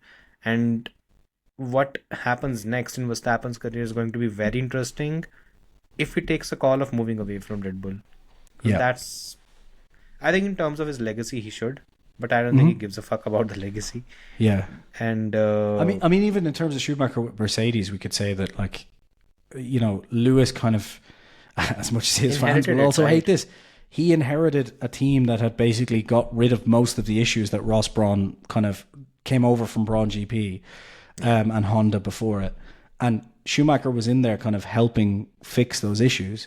Yeah. And it's not like Lewis came into a back market team. 2013, they were performing decently, but they were second in mainly the championship. yes, and they were mainly preparing for 2014 at that stage as well. Yeah. So again, it's like the inverse of what I said earlier. It's not like the team fell apart at McLaren and because Lewis left, the team was falling apart and then Lewis left.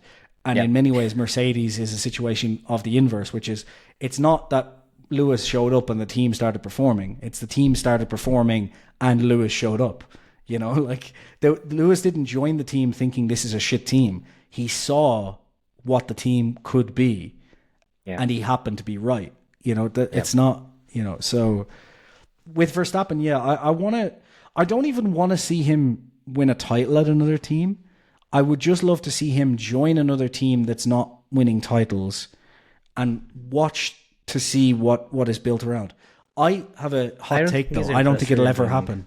I don't think it'll ever happen. Yeah. I don't think he wants to do that. He does not view racing in that sense.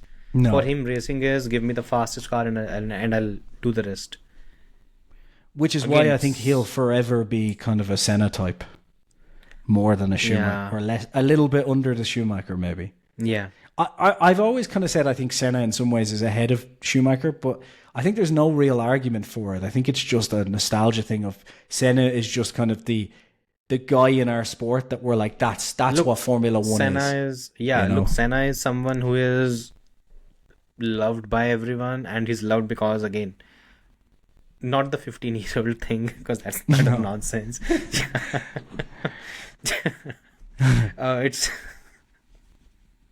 But it's all the things he did. Like, he took his money. Like, it's in some ways kind of what Hamilton is trying to do, but I kind of wish he would do it in a more overt way. Where, like, you know, Senna literally, he loved racing and he only cared about racing and winning. But in some ways, it was like Schumacher maybe was more ruthless in some ways, you could say. But there's moments where Senna was just the perfect embodiment of the sport. Was it... obviously, when Ratzenberger had crashed it was the day before, right, when he had died. You know, and him getting out of the car, he pulled up and walked over. But there was another crash where I can't remember who it was, but there was a crash where the car was in the middle of the road, and Senna stopped mid-race, like kind of mid-session. Yeah, sorry, but like literally stopped on the road, got out, went over, and like there was points where like, as much as he cared about racing, he was also clearly, like, maybe not the 15-year-old thing, but, you know, who knows? Maybe that was legal in the country at the time, whatever. But it like, apparently even still is, in his country, like there's a ton of stories from Brazil of people who only had an education because Senna paid for it. You know, like just he was clearly a brilliant human being as well. And you can bash on someone's flaws, but put any human being in front of me. There is no unflawed human being, and anyone who is that good at winning and that ruthless probably has some serious flaws as well. I mean, there's a guy from your country who is world renowned as one of the best people in the world, and clearly was a little bit fucked up as well. Who? Gandhi. You know, like, I mean, he's fucked up in a lot of ways. You know, and he was the whole tempted thing. He would bring women. He would bring young women in to show that he couldn't be tempted. And the old joke is him leaving in the morning. Failed again. I'll try again tonight. In some other podcasts, I'll tell you the whole stories because I've read a lot about him. But that's the point. Like every brilliant human being is also flawed in many ways. 100%. It's the way it is. Just that, But I think in all of this, I just feel that someone like an Alain Prost, he gets underrated a bit because, you know, because he's Senna's rival and we all love Senna. But there was always this thing, and he's in French. all three. Yeah, that makes it hard. In all 3 seasons, when the two actually in all 3 seasons when they were competing, Prost outscored him in all 3 years. If the championship was actually calculated the way it's done right now, Senna would be a one-time world champion. That's how the situation would be. But the thing is, that's how the rules were at that time. It's just that you have to understand that a post-prime Prost was going after a ruthless, pretty much don't give a fuck Ayrton Senna, and he beat him. So you have to understand how brilliant he was as well. I think that just proves that's what F1 fans want, though, right? We want the guy who is just an absolute killer on the track. Yeah. Like Jeremy Clarkson. Jeremy Clarkson is a big one, saying that like Verstappen might be the greatest of all time, because Jeremy Clarkson is obsessed with Senna. But I do think that Jeremy Clarkson summed it up perfectly when he said, he's like, I think he said Prost, or was it Prost or No, I can't remember who else. Gilles Villeneuve. That's what he said. It yeah, was he said the I Top used to Gear think that tribute. Villeneuve was and he said I used to think Villeneuve was the best because I saw him being so brilliant at times. I'm paraphrasing here. But he said the difference was when Senna got in the car, he was brilliant every time. You know, he's like, he would get in the car and just be amazing. And I think that's where the Verstappen kind of draw comes, which is Verstappen gets in the car and from the first lap of FP1, he's amazing. Like he's just out the gates. And as much as Hamilton is brilliant with longevity and titles, and he's won because he is more Prost-like in many ways, he's more kind of thinks over the course of a season maybe, as opposed to just being brilliant every time. He's won lots of titles. But Verstappen is definitely better when it comes to just sheer talent. Like it's just who he is. Yeah. There's nothing else there. And you know, a lot of it when Max says that, I won one title, it doesn't matter anymore. I think he's shown this season that it matters. Every win matters for him. The kind of emotions that, and the way he was battling with Norris in general. The thing is, I hope he does not. I first of all, I hope the sports health stays as good as it is right now. We don't go beyond the 24 race calendar, because it's enough. It's tedious. Even for us following the sport and covering it, it becomes too much at times. Yeah. It's just that I hope it does not go beyond it, so that it becomes tough for drivers like him, because he's. And I think there's a difference in mentality as well, because when Michael retired, every driver that came after him, it was Alonso. I mean, he was there at the time. Alonso, Lewis, Vettel. For all of them, the 7 world title thing was very important. They wanted to break that record. The current crop, you don't really hear such things. You don't hear this conversation about being the greatest ever, having those ambitions and everything. But do you think that, like, I wonder if that just comes later on? You know what I mean? Like when you start winning multiple, because like Alonso, I guess Alonso was just a different one, because Alonso genuinely believes he is the best driver who's ever been in the sport. And that is just, he might be right. I know, well, like, I think the thing is, a lot of drivers will convince themselves of that, but not really believe it. Like, I'm sure Hamilton will convince himself that he's the best ever, but he like many other drivers always have that chip on their shoulder of they're trying to prove that they are. Whereas even with only 2 titles, when you hear Alonso speak, it's not like I'm trying to prove this to everyone else. It's like, no, I am the best driver. Like he genuinely believes it, regardless of whether he wants to see the proof or not. He just thinks, you put me in any car against any driver, I will beat them. Like, you know, and that's who he is. Whereas I think if you look at any other driver, they don't really believe it. They'll say it. They want to think that way, but they don't deep down believe it. I think Max is maybe just... Max just wants to win, and when he says he doesn't care about like that many titles, I genuinely believe him. Like, you know, he doesn't care. Me too. You know? I think for him it was the one title. Once he got that, I think he was fine with it. He said, okay, that was it. Yeah. But for me, and I think because it's one more title than Jos will ever have, and I think that's what was important. Yeah. And race wins, by the way, 67, whatever number he's on, right? What's Jos have, 60, like, I guess. -6 or something? I can't stand Jos for stopping. Yeah. You and I both. And that's why we don't really have too many Dutch followers here. Yeah. So I think it's just that when it comes to Max, I think when I talk about the greatest, I think the yardstick for me tends to be Michael Schumacher. I think that's the benchmark, and I just don't think. For me it's Senna, and I can't prove why. And this is the problem with greatest, isn't it? Of course. Again, it's entirely subjective. It's subjective, right? So it's understandable. Yeah. I think it's because Senna is maybe the thing that, like, when I started watching F1, do you know what it probably is? It's not even to do with Senna. It's when I started getting into F1, it's that every person that I watched who was massively, or talked to who was massively into F1 at the time, Yeah. had been watching at that point for 5 or 6 years or 10 years or whatever. And that was Okay. around the time, or longer.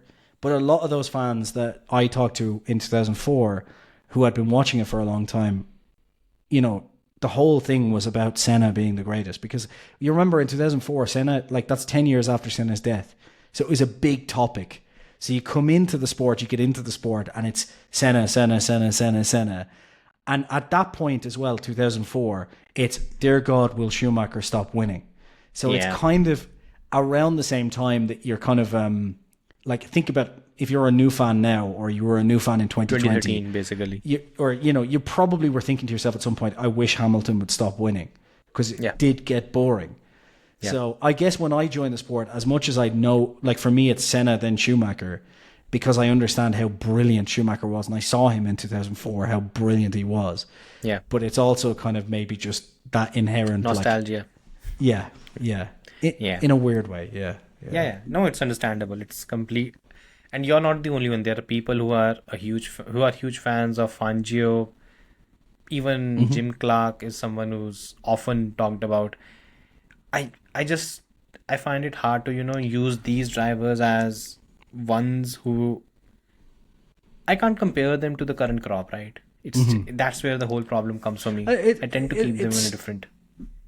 As you said, it's all subjective, because if we were just going on actual metrics and stats, then you'd have to just argue that Hamilton is better than even Schumacher, because he beats him on every stat now. Apart from, like, they're par on titles, but on every other stat, like, Hamilton is better.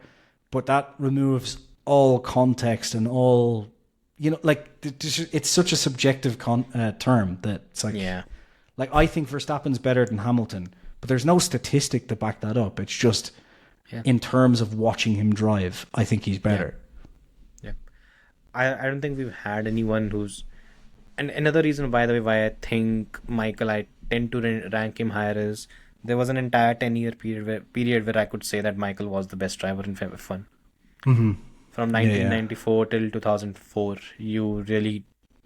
there's really little debate on that front. Max is going through that phase right now where since 2021, I don't think anyone can argue that any driver has been better than him, without a doubt. Yeah. I think Senna had it for a 3 to 4 year period. But I think in 1994, as soon as Michael finally got a car with which he can compete with him, things changed. And it would have been, I think F1 fans were robbed of an epic battle that season, because a lot of things could have happened. I mean, just imagine if... Yeah. Another thing about Schumacher, an intangible thing as well, is like people argue now that Hamilton's bigger than F1, but I know tons of people who don't watch F1 and don't know who Hamilton is, right? But even when I was in my teenage years, even people who had no clue what F1 was, other than, like, literally, they heard of F1 as a racing series, like people now. But you ask people who know what F1 is in terms of its racing, but don't know what it really is, and don't know who Hamilton is. But back then, you could say, do you watch Formula 1? No. Have you ever watched Formula 1? No. Do you know who Schumacher is? Yeah, he's that racing driver. Everybody knew the name Schumacher back then. Everybody. And you know what it was? And it's why Hamilton wants to go there, is because when you thought of Ferrari, you thought of Schumacher. Yeah. But ideally, you remove the Schumacher reign, the 10 years. I don't think Ferrari would be looked at in the same way. No. Because in that case, right now, I think it would be McLaren who'll have the most wins, most successful team in F1. So it's just, that those 10 years, the impact that he had on a team, it's very hard to, Well, Schumacher and Ferrari were inextricably linked. So that's what I mean. Like, if you didn't watch Formula 1, you still knew who Schumacher was. Everybody knew who Schumacher was. It was like but it was because of Ferrari in many ways. Like, it worked both ways. I think it was because if you were into cars at all, or even if you weren't, like, if everyone looked up to everyone who, like, aspired to wealth wanted a Ferrari. And at the time, Ferrari was Michael Schumacher, and Michael Schumacher was Ferrari. And that was that. Red Ferrari was it was probably one of the more beautiful cars at the time, right? They Yeah. looked great. It was also the tail end of Enzo, right? Enzo hadn't died that long ago at the point. And Ferrari was always, When did Enzo die? 1990, right? 1990. So it wasn't that long after, is my point. You know, Just a people would decade, still... Yeah, so like the thing about Ferrari that has kind of changed now is that Ferrari used to be, it was about racing first and that would sell the cars. Always. Now it's more like, you know, the racing does still sell the cars, but the cars come first. And Enzo literally sold the production side of the company in order to fund the racing. He only cared about the racing. Ford versus Ferrari, by the way, guys, watch it. Yeah. Brilliant. So the point on that is that, like, when you thought about Ferrari at the time, it was Ferrari was the racing team. So when like it was just this link of Schumacher and Ferrari always. And I don't know if even Lewis going to Ferrari, it's just not the same anymore. It's not quite. It's going to be tough. Look, if he goes to Ferrari and wins, again, I am probably taking a quote from your favorite podcast, the Quick Stop podcast, whatever the name Brilliant is. podcast, yeah, always on point, yeah. Yeah. So when, I don't know who the person was who said that, you are basically taking advantage of someone else's homework when they were saying that if someone comes into Mercedes and replaces Lewis and starts winning. Yeah. You're I think taking this the is the fruit same from thing is their going tree. to happen when Lewis goes to Ferrari, by the way, next season. And if FIA he goes girly there, is the such car a is already moron. fighting for the title. The thing is, if he goes there and car is already fighting for the title, Lewis hasn't contributed to that. I mean, just it's just a great timing, I mean, brilliant. But it's like their point was if George Russell wins a title next year, it'll be the fruit of you know. And my exact argument to that was, by that logic, then basically what you're saying is that Hamilton has never won a title ever. Because when he won his title in 2007, you could say it was the fruit of Kimi Räikkönen, for example, working with the team, right? When he won a title in 2014, he won it because of Michael Schumacher. So if he now goes to Ferrari and wins a title with Ferrari, it's because of Leclerc's work. So essentially what you're saying is that Lewis Hamilton has never won a title by that logic. This is the stupidity of these fans who don't understand what they're saying and try and make logic because they heard it on a bus stop somewhere. So I'm cancelled now. thank you. I mean, we're not even monetized yet, and you're going to screw us over it before. We're going to get 3 before strikes before we even get monetized. Yeah, It's I fine. fear that. We'll be famous. We'll be like Andrew Tate. Everyone loves Andrew Tate, right? Apparently they do. I mean, He's such a knob. He has a Bugatti, so. True. Yeah. Actually, if I can talk like this and be an absolute knob with no vagina, or with a vagina, sorry, because apparently someone keeps photoshopping that. Maybe it's real. I don't know. Who knows? I mean, anyways. It's a dark place. Yeah, let's move on. Yeah, let's not talk about it. Let's not go there. Yeah. We should end soon. It's nearly 2 hours. Yeah. Anyways, done with all that. Just finally, the whole thing with the FIA. What do you make of it? By the way, the FIA race director, first it was announced, it happened today only. First it was announced that he is leaving the team, leaving the organization. Then apparently a report comes out that he clarifies, I did not resign. I was fired with immediate effect. What the fuck is going on in the FIA right Scapegoating now? once again, isn't it? On what? For what? There wasn't that much of a backlash, right? I don't know. It's just, I think there was enough of a backlash over like the red flags and everything that the FIA felt like they had to do something about it, because the FIA feels like they have to do something about everything now. And they're just once again, like, look, one of two things happened here. It sounds like he was fired. That's what the thing is coming out, right? He's saying that's that what himself. he said. He was fired. Okay. So the FIA said he resigned. Now he's saying he was fired. Right. Well, then, yeah, they're just trying to scapegoat another person. Basically, there's been probably a load of backlash from fans, but more importantly, probably from Red Bull and a few other teams that didn't get favourable advantage from the red flag in qualifying or whatever it was. And I've probably gone on a nightmare and fired him again. They fired another race director. You know what? Him being fired just tells me that they're not interested in fixing anything. Yeah. That's it. It will be the fourth race director in 3 years now. Yep. That's where we stand with the whole thing, and it's ridiculous at this stage. Because what are we even doing? What's the point of it? But that's fourth race director, and not a single rule has been fixed or changed. Yeah. So what's the point? Like, And even leave the rules aside, the basic complaints, the consistency, the way things are actually conducted, the driver complaints, none of them have been addressed. It's the same nonsense. It continues to go on. But what are we even doing, really? And it's, by the way, there was also this report that apparently there's a lot of opposition to Mr. MBS, not from Saudi Arabia. Wait, he's also from Saudi Arabia? no, he's UAE. He's UAE. So yeah, Yeah. the one from UAE.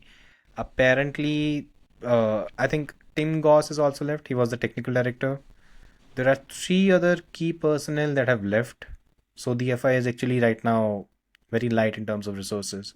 And all of them are leaving because of key disgruntlement with him. So that's where we are. I don't know what's going on with him. He's up for re-election next season, so let's see. Yeah, I don't think he'll get elected again, to be honest. But the thing is, it's not the most transparent process or Whoa. fair process. You can't possibly be telling me that the FIA's processes aren't perfect. Surely not. Tell me it isn't true. I mean, there's no precedent for that, so. Yeah.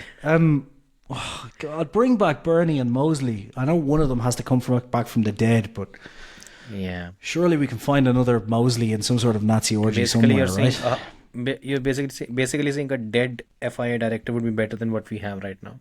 Yes. FIA president would be better than what we have. I'm saying a dead FIA president would be better than what we have now, and I'm saying that the billionaire Lufa, who almost got sentenced to prison in Brazil for carrying a gun on his private jet into the country, Oh God. would be better than Liberty Media is doing right now. So I think genuinely, Yeah. maybe it's nostalgia, but I don't think so. I think they're all useless and they're unwilling to change anything. They're just... That's the whole Because thing, it's right? easier. The problem is, it's easier to just fire someone than actually do the work. Yeah. Because what it does is it appeases everyone for 3 or 4 races, and then the complaints start again. And by the time the complaints get loud enough, it's been long enough that they can just fire one other person and just make, like it's not. There's no logic to it. It's just not sensible, right? It's like Ferrari. Ferrari keep firing team principals. And at some point you have to say, Yeah, but wait a minute, even they give them maybe 4 years, right?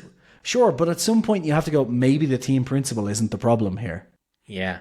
You know what I mean? Like, And maybe it's like the guy who has 15 divorces and you're going, Jesus, all of his wives must have been awful people. It's like, no, maybe this guy is the problem. You know, like...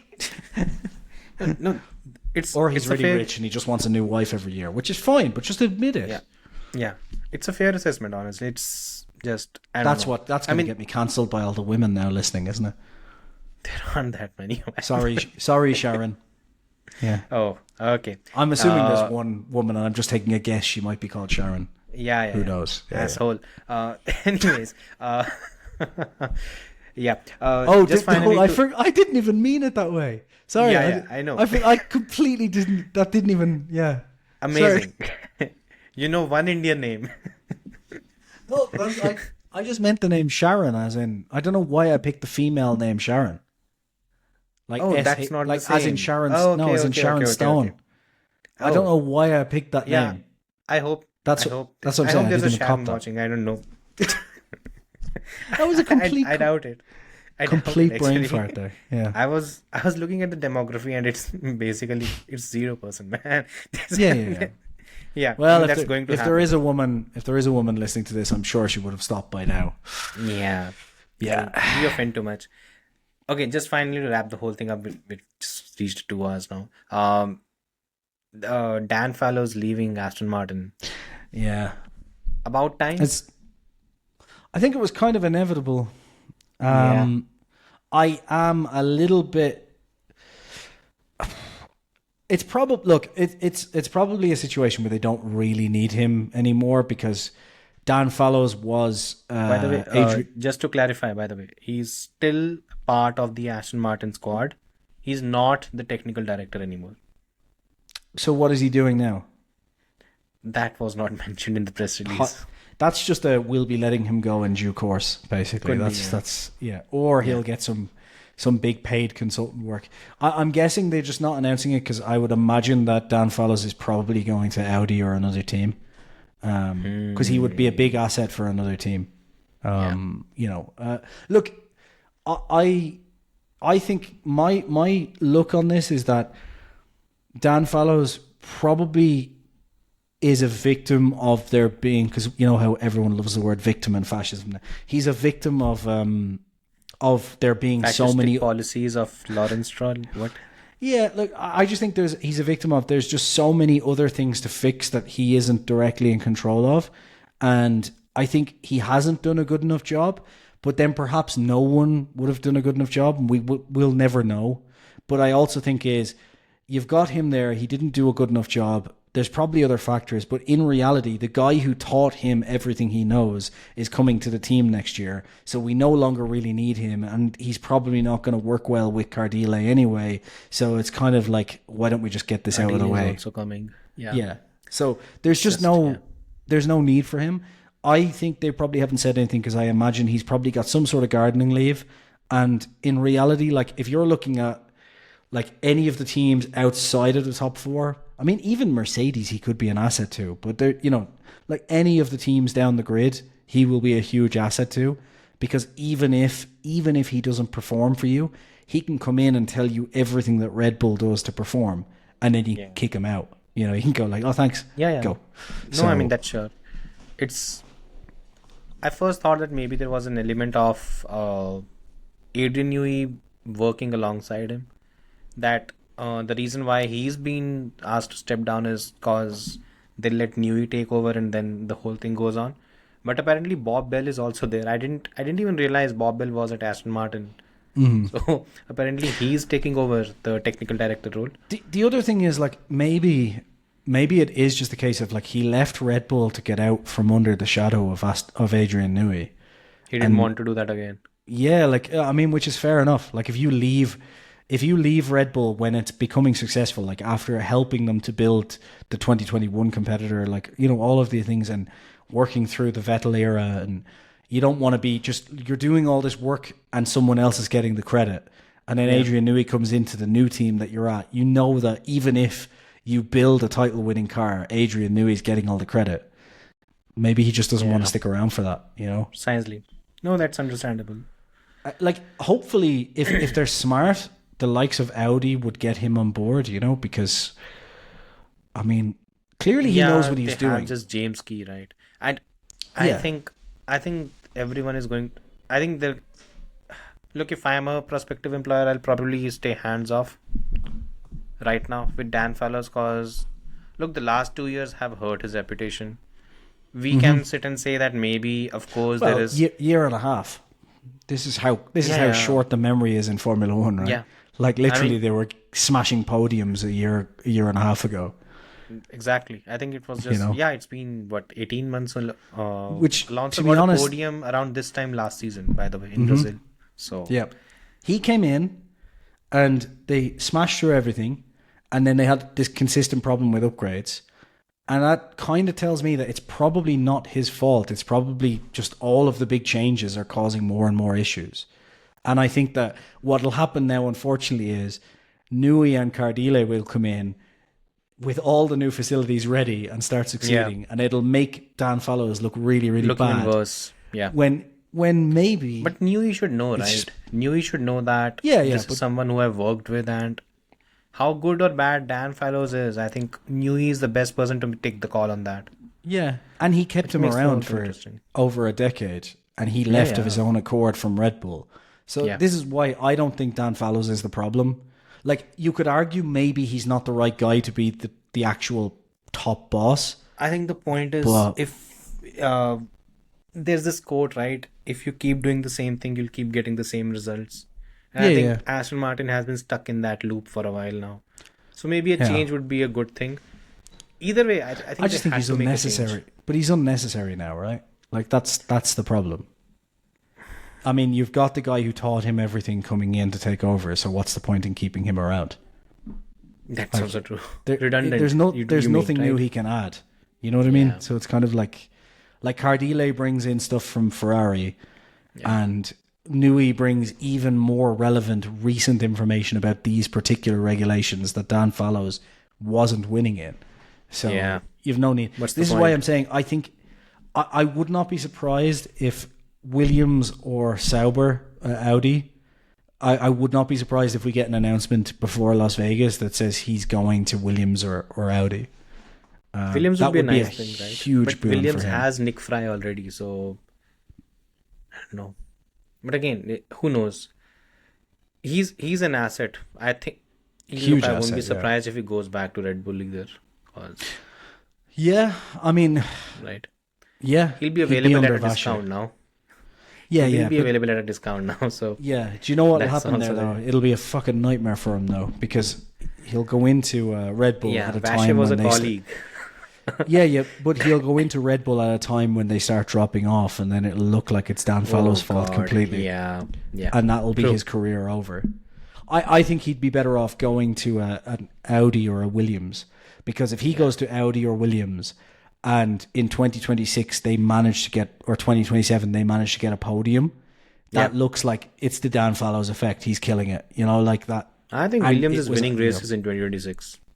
If one listens to James Vowles, you can dream. You can dare to dream if you listen to James Vowles, honestly. The thing with James Vowles is, when James Vowles says we're going to be winning races in 2026, Yeah. it's hard to not think that they will be, because everything James Vowles says is what happens.